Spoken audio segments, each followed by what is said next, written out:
পাড়ার সবাই যাকে ব্যাটা বলে তার পুরো নাম আসলে সায়ামিজ ফাইটিং ফিশ, মানে ভদ্র ভাষায় হালকা রাগী রাজা। তবে আদর করে লোকে আবার ব্যাটা, সিয়াম ফিশ, প্ল্যাকেট, ক্রাউন টেইল আরও কত কি বলে। এই রংচঙে রূপবানের নাম রাখার প্রতিযোগিতা থাকলে ট্যাঙ্কের ঝুড়ি নেই। এই মাছটা থাইল্যান্ড থেকে এসে এখন ট্যাঙ্কের শাহেনশাহ।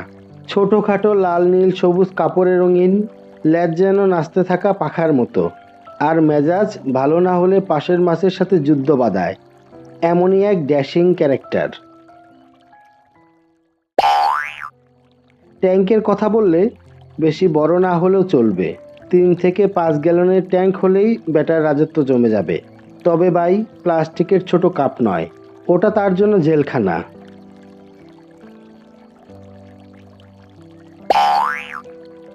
তেমন কিছু লাগে না, তবে পানি ফ্রেশ, ফিল্টার লাগানো আর একটু প্ল্যান্ট ভরা ইন্টেরিয়র থাকলে মুড ভালো থাকে। ব্যাটার নিজস্ব হাই মেনটেন্যান্স লুক থাকলেও আসলে লো মেনটেন্যান্স। ব্যাটার জন্য তাপমাত্রা চাই 24 থেকে 28 ডিগ্রি সেলসিয়াস। ঠান্ডা পানিতে ঠান্ডা লাগে, গরমে শরীর গরম হয়। এই মাছ একেবারে হিউম্যান ফিলিংসের মাস্টার।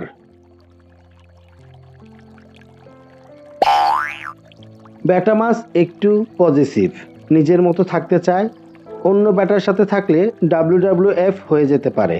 তবে প্ল্যাটি, করিডোরাস, ক্যাটফিশ, রাসবোরাসের মতো ঠান্ডা মাথার ফিশ ফ্রেন্ড হলে চলে। পেলেট, বাইন শিম্প, ব্লাডওয়ার্ম এইসব না হলে খাবে না। মাঝে মাঝে আজ ডায়েট দিব ভাব নিলেও পছন্দের খাবার পেলে পেটে জায়গা বানিয়ে ফেলে। ফিন রট, আইস ব্যাকটেরিয়া ইনফেকশন এইসব ছোটোখাটো অসুখে পড়ে যদি পানি পরিষ্কার না থাকে।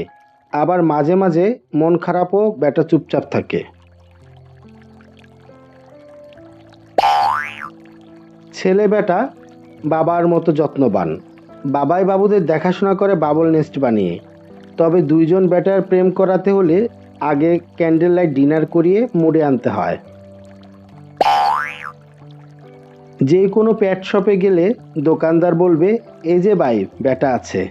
আর অনলাইনেও এক ঘুঘু দামে কিনতে পারো। 100 টাকা থেকে শুরু করে 1500 টাকা পর্যন্ত যায়। যত সুন্দর রং তত বেশি টাকা। বোঝাই যাচ্ছে বিউটি উইথ ব্রেন সস্তা হয় না।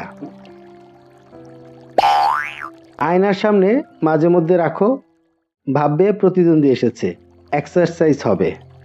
বেশি খাবার দিও না, নয়তো পেট ফুলে উঠতে পারবে না। লবণ দিয়ে পানি পরিষ্কার রাখলে অনেক রোগ কমে যায়। এই হলো ব্যাটা মাছের রাজকীয় জীবন কাহিনী, মজার, রঙিন আর হালকা মাথা গরম।